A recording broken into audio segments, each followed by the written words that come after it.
Welcome back to another video, folks. You know what is up? Another video, another recommendation. This time it's actually a banger ass recommendation. But before we move on, I'd like to first quickly apologize. It's been quite a while since my last upload. I know it's been almost 2 weeks, just 2 more days, and it's gonna be like 14 days, 2 weeks. So yikes, I did not want that to happen, but unfortunately I had caught the flu, so I've been wheezing out. It would have been fine if I had just a fever or a migraine. You know, I just pop in some ibuprofen or Tylenol and I'm all good. But I just had a bit of a cough and I couldn't really mutter any words, so that's why I couldn't record any videos. But I'm feeling much better today, so yeah, hopefully I stay consistent. And it's kind of unfortunate because that's when I was just starting to gain some attractions with my vids, so hopefully that momentum's not lost, you know. But enough about me, and let's get on to the main point of this video. So today's recommendation of honor is the Academy's Undercover Professor. And oh boy, this one's actually pretty well, you know. And from moving forward from this video on and onwards, the grading system is going to be different, you know. Instead of giving out like a number like 5 out of 10, like it's obscure, like what is that supposed to mean, you know, like 7 out of 10 to like 8 out of 10, you know. I'm just going to be giving it like this. Look, this means you should definitely check it out, you know. I recommend it. It's good. But if I give double thumbs up, man, just forget the goddamn video and just check it out, you know. And one of those recommendations that I will give a double thumbs up with is the Ember Knight. But today we're not going to be talking about that. Today is the Academy's Undercover Professor. Now, whenever checking out these new webtoons / manhwas, I always got to make sure I check the comments first. That's always the first, you know, because they don't hold back. Because if you see like a bunch of comments, you know that's going to be good. Because they're going to be honest, you know. It's not like the obscure ass ratings where they give 5 stars for no ass reason. I'm just like, what? This shit's trash. But moving on. First step's the comment section. Second step is checking the art, because the art has to be at least minimally good enough, you know, because I'm not about to check out some wishy-washy 3rd grader art, alright? I'm just not. It's not about to happen. I'm sorry, okay? Your art has to be decent enough for a reader to read it, okay? It doesn't matter how good the story is, okay? I'm not about to watch scribbled diddle shit, okay? I'm just not. And then finally is gonna be the description, because I don't really check the description much. It doesn't mean apologies, it doesn't mean much to me because the story is supposed to explain that, so it's fine with me. Now, with the comment section of this webtoon, my god, bro, I have never seen such a high freaking rating or praise. Like, I was shocked. I just went to the comment section. The only other time that I've seen such praise was with the Jungle Juice webtoon, and I think you already know my thoughts on that. If you check the video, which I recommend you do check it out, I give my thoughts and like my ifs about it, you know, like iffies about it. But with this, I checked the comments. I was like, oh damn, everyone's just like, I had to read it a second time. Like the second time you notice so much more things. Oh, this is so good. Like I like this. Everyone's saying they checked it like a second time, like reread it 2 times. I was like, what the fuck? Damn, isn't that good? So I was like, oh, okay. Let me check it out, and let me tell you, the cover does not do it justice, okay? Because the cover just looks generic. Like, the art style looks generic, I mean. When you actually read the damn webtoon, my god, it's fantastic. Like, it's actually pretty good.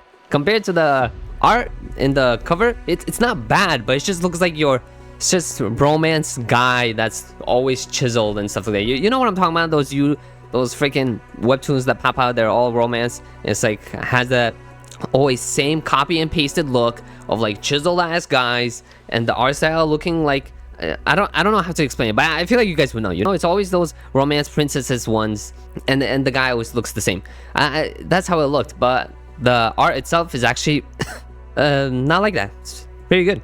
Now, what is it actually about, the context, you know? So when I first checked it out, which we're gonna go through, like both of us, you know, the first chapter, I'm gonna try not to spoil too much, is basically apologies, you know, I got the flu.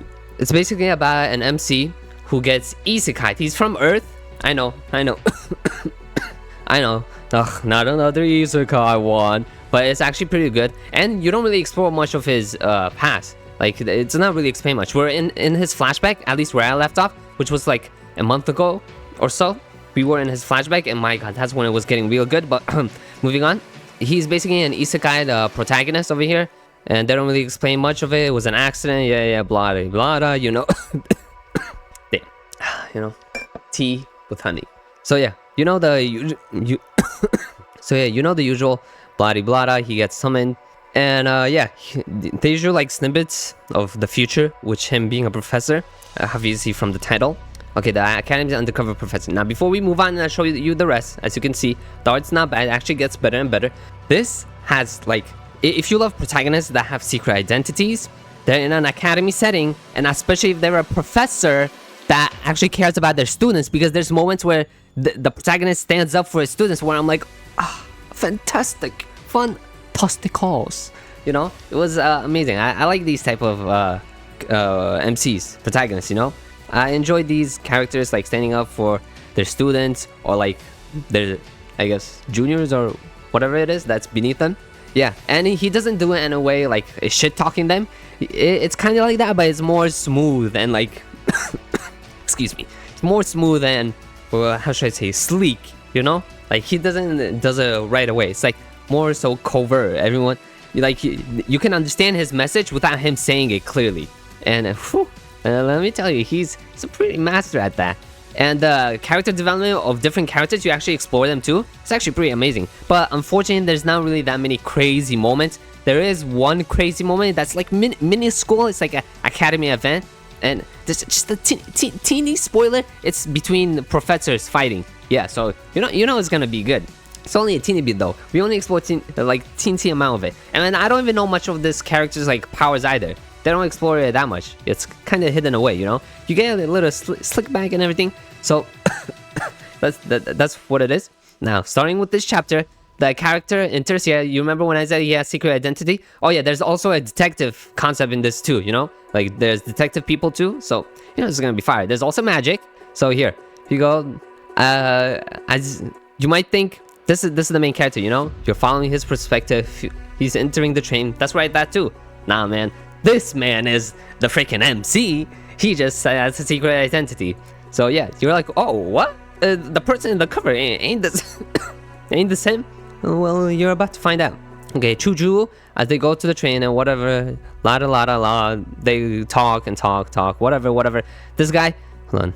This guy mentions about like some war criminal who like defeated some soldiers or whatnot and brought a big contribution to like the princess's like what do you call it? Victory, but they don't really know the guy and everything. And yeah, you can guess that it's probably him because he like squints when he hears that from this guy over here, our MC, which is this guy. And yeah, whatever. They keep talking and he talks how he's from an academy. He's a professor. And they're like, oh damn, you're a professor? This is like the most prestigious ass school ever. And you're going into this? So you know this blue-haired guy has to be like a great magician because he's teaching magic in a magic academy. So you know he has to be fire. Yeah, this is what I was talking about. Some wandering person that defeated like an armor or something. Yeah, whatever. Let's keep going. I don't want to bore you guys. You guys can figure that out. And yeah, the train gets attacked by some extremist groups. You know, in every single one of these webtoons, they can have political extremist groups. It's not too far from reality, but yeah, here you go. It gets attacked. Yeah, it's an attack. Excuse me. Yeah, they look and try to like find people and find safety and whatnot. They cooperating. Person jumps in. I don't know if it's in the first chapter here. Oh yeah, it is. Bro, the way they did the first chapter was amazing because at the end you're like, what the fuck? And I'm about to show you why. Look, he lunges at him and then this professor defeats him, you know, as expected of a Magic Academy professor. Is he dead? Yeah, no, he's not. He goes too close to him, trying to interrogate him. But this guy goes kamikaze mode, and yeah, this man did not expect that, and everything explodes. And unfortunately for Mr. Professor over here, he got blown away, so you don't see him. Lodger, I guess that was his name. As you can see, my man's gone, and with the soldier as well. So I was thinking, okay, maybe he survived, or maybe not, but you'll find out later on. No spoilers, you know. Lodger. And then he flinches, and then you see the skin, and you're like, what the fuck? And then this is when you realize he is the MC. Sigh, why does this always happen? He rips it off, and then you see this guy, you're like, hello? Are they twin brothers? What the fuck is going on? But it's not as simple as it seems. Excuse me. So yeah, if you'd like to find out more as to what happens, I recommend you go check it out. It builds steady and slowly, you know, like it gets more and more interesting. You meet more new enemies, more new friends, foes. It's not like as from forward as it is, you know. And the art, oh my god, And the nicknames this man has, my god, this is drippery. Man, just look at his drip. Like, okay, maybe this is fine and whatnot, but later on, whew, his other secret identities, my man. And then when like the detective concept pops up, oh, especially where I left off with this flashback, oh my god. Just go goddamn read it, okay? The undercover, the Academy's undercover professor. That's what it is. I don't want to spoil too much, so yeah, you guys should go check it out. It's actually pretty good. It's not double thumbs up worthy, you know. Nothing crazy has happened yet. When something crazy happens and I get super emotional, that's when it's double thumbs up worthy. But this has not yet reached that level. It's getting closer and closer. But yeah, it's definitely a thumbs up worthy. So go check it out. And yeah, that's all from me, and see you guys next time. I'll try to be more consistent with the videos, you know, even with my coughs and wheezing. So yeah, see you guys next time. Peace.